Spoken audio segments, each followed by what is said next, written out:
నీ కొరైన నా శరీరము నన్ను జ్ఞాపకము చేయుటకై దీనిని చేయుడి. నన్ను జ్ఞాపకము చేయుట కొరకై దీన్ని చేయుడి. క్రీస్తును ప్రతి ఆదివారము జ్ఞాపకం చేసుకుంటున్నామా? అయ్యా, నా కొరకు చనిపోయావు,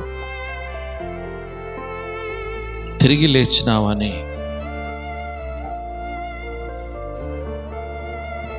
ఈ లోకంలో నా కొరకు ఎవరు ప్రాణం పెట్టలే, కానీ నీవు నా కొరకు ప్రాణం పెట్టావు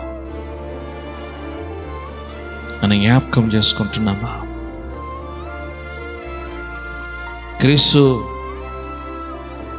క్రీస్తుని జ్ఞాపకం చేసుకుంటాడని దేవుని వాక్యం సెలవిస్తున్నది. క్రమంగా ఆదివారం మానివేయకుండా జీవిస్తాడు.